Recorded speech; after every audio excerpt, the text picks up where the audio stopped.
ನಮಸ್ಕಾರ ಸ್ನೇಹಿತರೆ, ಮತ್ತೊಮ್ಮೆ ನಮ್ಮ ಚಾನೆಲ್ಗೆ ನಿಮ್ಮೆಲ್ಲರಿಗೂ ಸ್ವಾಗತ. ನಾನು ಚಂದನ. ಸ್ನೇಹಿತರೆ, ಇನ್ನೇನು ಶ್ರಾವಣ ಮಾಸ ಶುರು ಆಗ್ತಿದ್ದ ಹಾಗೆ ವರಮಹಾಲಕ್ಷ್ಮಿ ಹಬ್ಬದ ಸಡಗರ ಸಂಭ್ರಮ ನಮ್ಮಂತ ಹೆಣ್ಣು ಮಕ್ಕಳಿಗೆ ಬಹಳ ಜೋರಾಗಿ ಪ್ರಾರಂಭ ಆಗ್ತಾ ಇದೆ.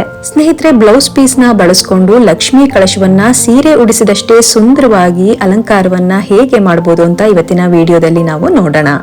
ಸ್ನೇಹಿತರೆ, ಹೊಸದಾಗಿ ಹಬ್ಬ ಶುರು ಮಾಡ್ತಿರೋರ್ಗೆ, ಕೆಲ್ಸಕ್ಕೆ ಹೋಗುವಂತ ಹೆಣ್ಮಕ್ಳಿಗೆ ಅಥವಾ ಕೆಲವು ಕಾರಣಗಳಿಂದ ಈ ಸತಿ ಸೀರೆ ಉಡ್ಸೋಕ್ ಆಗ್ತಿಲ್ಲ, ಸೀರೆ ಉಡ್ಸೋಕ್ ಕಷ್ಟ, ಬಟ್ ಅಲಂಕಾರ ಮಾಡೋದಕ್ಕೆ ಇಷ್ಟ ಅಂತ ಅನ್ನುವಂತ ಹೆಣ್ಮಕ್ಳಿಗೆ ಈ ವಿಡಿಯೋ ಉಪಯೋಗ ಆಗತ್ತೆ ಅಂತ ನಾನು ಅನ್ಕೊಂಡಿದ್ದೀನಿ. ಸ್ನೇಹಿತರೆ, ಇಲ್ಲಿ ನಾನು 2 ಬ್ಲೌಸ್ ಪೀಸ್ ಗಳನ್ನ ಬಳಸ್ತಾ ಇದ್ದೀನಿ.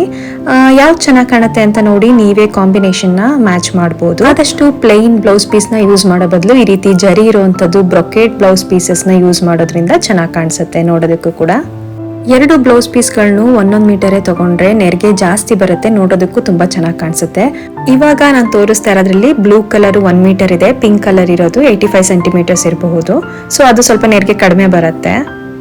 ನಂತರ ಪ್ಲಾಸ್ಟಿಕ್ದು ಬಟ್ಟೆಗೆ ಹಾಕುವಂತ ಕ್ಲಿಪ್ಸ್ ಬರುತ್ತೆ ನೋಡಿ, ಅದು ಒಂದು 5 ಅಥವಾ 6ನ ಇಟ್ಕೊಂಡಿರ್ಬೇಕಾಗತ್ತೆ. ಜೊತೆಗೆ ಸೀರೆ ಉಟ್ಕೊಳ್ಳುವಾಗ ಬಳಸ್ತೀವಿ ನೋಡಿ ಎಕ್ಸ್ ಶೇಪ್ ಅಲ್ಲಿ ಇರುವಂತಹ ಪಿನ್, ಸೊ ಅದನ್ನು ಕೂಡ ಇಟ್ಕೊಂಡಿದೀನಿ. ಜೊತೆಗೆ ಸ್ಯಾರಿ ಪಿನ್ಸ್, ಸೇಫ್ಟಿ ಪಿನ್ ಅಂತ ಹೇಳ್ತಾರಲ್ಲ, ಅದನ್ನು ಇಟ್ಕೊಂಡಿದೀನಿ. ಇದಾದ್ಮೇಲೆ ಕಟ್ಟೋದಕ್ಕೆ ದಾರ ಕೂಡ ಬೇಕು, ಸೊ ಅದನ್ನ ಇಟ್ಕೊಂಡಿದೀನಿ. ಕಾಟನ್ ಇಟ್ಕೊಂಡ್ರೆ ಆದಷ್ಟು ಒಳ್ಳೇದು, ಯಾಕೆಂದ್ರೆ ಜಾರೋದಿಲ್ಲ ಅಂತ. ಬೇರೆ ಮೆಟೀರಿಯಲ್ ಆದ್ರೆ ಸ್ವಲ್ಪ ಜಾರೋ ಚಾನ್ಸಸ್ ಇರುತ್ತೆ. ಇವಾಗ ನೋಡ್ತಾ ಇರೋದು ಮರದ ಹಚ್ಚೆಗಳು. ಇದು ನಾನು ಹಬ್ಬಕ್ಕೆ ಅಂತಾನೆ ಸಪರೇಟ್ ಆಗಿ ಎತ್ತಿಟ್ಕೊಂಡಿದೀನಿ. ನಾನಿಲ್ಲಿ ಉಪಯೋಗಿಸ್ತಾ ಇರೋದು ಒಂದೇ ಒಂದು ಚಿಕ್ಕದೇನು ತೋರಿಸ್ತಾ ಇದೀನಿ, ಅದನ್ನ ಮಾತ್ರ. ಆ ದೊಡ್ಡದು 2 ಜಸ್ಟ್ ನಿಮ್ಗೆ ತೋರ್ಸೋದಕ್ಕೆ ಅಂತ ಅಲ್ಲಿ ಇಟ್ಟಿದ್ದೀನಿ ಅಷ್ಟೇನೆ. ಅದು ಸೀರೆ ಉಡ್ಸೋದಕ್ಕೆ ಉಪಯೋಗ ಆಗುತ್ತೆ. 2 ಸ್ಟೆಪ್ ಸೀರೆ ಉಡ್ಸೋದಕ್ಕೆ 2 ಹಚ್ಚೆಗಳನ್ನ ಬಳಸಬಹುದು. ಬ್ಲೌಸ್ ಪೀಸ್ಗಿಂತ ಸೀರೆ ಸ್ವಲ್ಪ ವೆಯ್ಟ್ ಜಾಸ್ತಿ ಇರುತ್ತಲ್ವಾ, ಸೊ ಅವಾಗ ನಾನು ಈ ದೊಡ್ಡ ಹಚ್ಚೆಗಳನ್ನ ಉಪಯೋಗಿಸ್ತೀನಿ. ಸ್ಕೇಲ್ ಕೂಡ ಬಳಸಬಹುದು. ಸ್ವಲ್ಪ ಸ್ಟ್ರಾಂಗ್ ಆಗಿರೋದನ್ನ ಉಪಯೋಗಿಸಿದ್ರೆ ಒಳ್ಳೇದು ಅನ್ಸುತ್ತೆ, ಯಾಕೆಂದ್ರೆ ಹೂ ಎಲ್ಲ ಹಾಕ್ದಾಗ, ಹಾರ ಎಲ್ಲ ಹಾಕ್ದಾಗ ಅದ್ರ ಭಾರ ಅದು ತಡ್ಕೋಬೇಕಲ್ಲ, ಸೊ ಹಾಗಾಗಿ.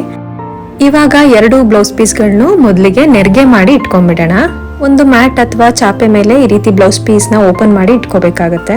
ಬ್ಲೌಸ್ ಪೀಸ್ ನ ಸರಿಯಾಗಿ ಗಮನಿಸಿದ್ರೆ ಸ್ನೇಹಿತರೆ, 2 ಸೈಡ್ಸ್ ಆಪೋಸಿಟ್ 2 ಸೈಡ್ಸ್ ಇರುತ್ತಲ್ಲ, ಅದು ಕಟ್ ಮಾಡಿರ್ತಾರೆ, ಅಂದ್ರೆ ದಾರಗಳು ಹಾಗೆ ಬಿಟ್ಕೊಂಡಿರುತ್ತೆ. ಸೊ ಆ ಕಡೆಯಿಂದ ನನಗೆ ತೋರಿಸಿದ ರೀತಿಯಲ್ಲಿ ಫೋಲ್ಡ್ ಮಾಡ್ಕೋತಾ, ಅಂದ್ರೆ ನೆರಿಗೆ ತಗೋತಾ ಬರ್ಬೇಕು. ನೆರಿಗೆ ತೆಗ್ದಾದ್ಮೇಲೆ ಎಲ್ಲ ಸಮವಾಗಿ ಜೋಡಿಸ್ಕೊಂಡು ಅಲ್ಲಿಗೆ ಒಂದು ಪಿನ್ ನ ಹಾಕೋಬೇಕಾಗತ್ತೆ.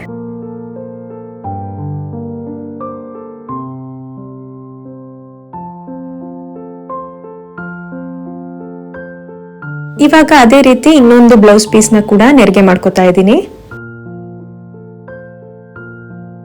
ಕೆಲವೊಂದೊಂದು ಬ್ಲೌಸ್ ಪೀಸ್ ಬಟ್ಟೆಗಳು ಸ್ನೇಹಿತರೆ, ನಾವು ಈ ರೀತಿ ನೆರಿಗೆ ಮಾಡಿದಾಗ ನಾವು ಯಾವ ರೀತಿ ಮಾಡ್ಸಿರ್ತೀವಿ ಅದೇ ರೀತಿ, ಅಂದ್ರೆ ಐರನ್ ಮಾಡಿದ ರೀತಿಯಲ್ಲೇ ಇರುತ್ತೆ.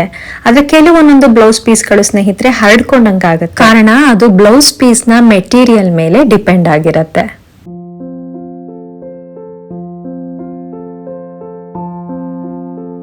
ಇವಾಗ ನಾನೇನ್ ಮಡ್ಚ್ತಿದ್ದೀನಿ, ಸೊ ಈ ಬಟ್ಟೆ ಕೂಡ ನನಗೆ ಮಡಚುವಾಗ್ಲೇ ಅನ್ನಿಸ್ತಾ ಇತ್ತು ಇದು ಹರಡ್ಕೊಳ್ಳುತ್ತೆ ಅಂತ. ಸೊ ಹಾಗಾಗಿ ಸ್ವಲ್ಪ ಎಕ್ಸ್ಟ್ರಾ ಕ್ಲಿಪ್ಸ್ ಗಳನ್ನ ಅದಕ್ಕೆ ಹಾಕ್ಬೇಕಾಗತ್ತೆ.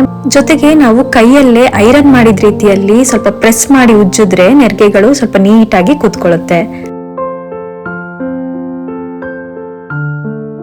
ಈ ಪಿಂಕ್ ಕಲರ್ ಬಟ್ಟೆ ನೋಡಿ ಎಷ್ಟು ಕ್ಲೀನ್ ಆಗಿ ಕೂತಿದೆ ನೆರಿಗೆ ಎಲ್ಲ. ಆದ್ರೆ ಬ್ಲೂ ಕಲರ್ ಬಟ್ಟೆ ತೋರಿಸ್ತೀನಿ ನೋಡಿ, ಅದು ನೆರಿಗೆ ತೆಗ್ದಿದ್ರು ಕೂಡ ಕಾರ್ನರ್ಸ್ ಎಲ್ಲ ಸ್ವಲ್ಪ ಹರಡ್ಕೊಂಡಂಗಿದೆ. ಸೊ ಹಾಗಾಗಿ ಅದಕ್ಕೆ ನಾನು ಕ್ಲಿಪ್ ಗಳನ್ನ ಹಾಕಿದ್ದೀನಿ.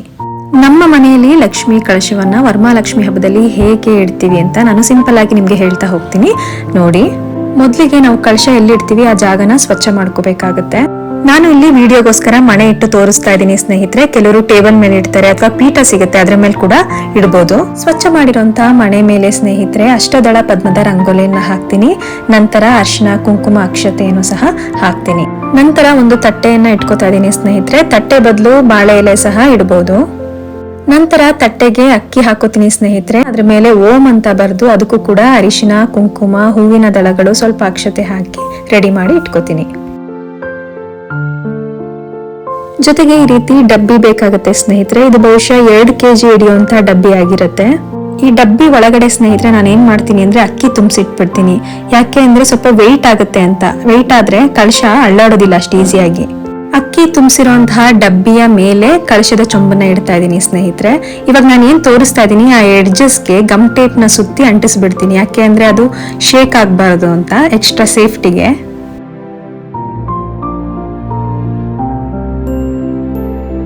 ಇವಾಗ ಸ್ನೇಹಿತರೆ ಮರದ ಹಚ್ಚೆ ಏನ್ ತಗೊಂಡಿದ್ದೆ ಅದನ್ನ ಹೇಗೆ ಕಟ್ಟೋದು ಅಂತ ತೋರಿಸ್ತೀನಿ ನೋಡಿ.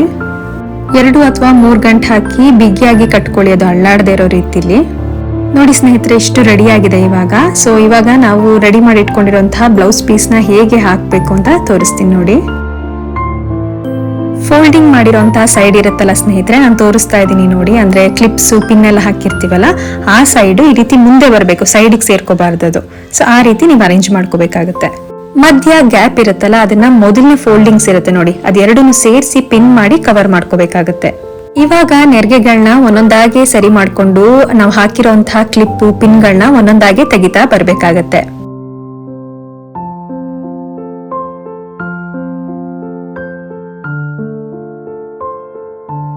ಕ್ಲಿಪ್ಗಳೆಲ್ಲ ತೆಗ್ದಾದ್ಮೇಲೆ ಸ್ನೇಹಿತರೆ, ನಾವೇನ್ ತಗೊಂಡಿದ್ವಿ ಕಾಟನ್ ದಾರ, ಅದನ್ನ ಈ ರೀತಿ ಕಟ್ಬೇಕಾಗತ್ತೆ. ಜೊತೆಗೆ 2 ಸೈಡು ಕೂಡ ನೆರಿಗೆಗಳು ಸಮವಾಗಿದೆಯಾ ಅಂತ ನೋಡಿ ಸರಿ ಮಾಡ್ಕೋಬೇಕಾಗತ್ತೆ. ಕಳಶಕ್ಕೆ ಸ್ನೇಹಿತರೆ, ನಮ್ಮನೇಲಿ ನಾವು ಹೇಗೆ ಫಾಲೋ ಮಾಡ್ತೀವಿ ಅಂತ ಹೇಳ್ತೀನಿ. ಹಬ್ಬದ ದಿನ ಬೆಳಿಗ್ಗೆ ಗಂಗೆ ಪೂಜೆ ಮಾಡಿ ಅಲ್ಲಿಂದ ನೀರ್ ತಗೊಂಬಂದು ಕಳಶ ಚೊಂಬಿಗೆ ಹಾಕಿ ಸ್ವಲ್ಪ ಡ್ರೈ ಫ್ರೂಟ್ಸು, ಅರಿಶಿನ, ಕುಂಕುಮ, ಒಂದು ಕಾಯಿನು, ಕೆಲವೊಂದು ಹೂದಳಗಳನ್ನ ಹಾಕಿ 5 ಮಾವಿನ ಎಲೆಗಳನ್ನ ಇಟ್ಟು ಅರಿಶಿನ ಸವರಿದ ತೆಂಗಿನಕಾಯಿ ಇಟ್ಟು ಅದಕ್ಕೆ ಲಕ್ಷ್ಮೀ ಮುಖವಾಡವನ್ನ ಧರಿಸ್ತೀವಿ.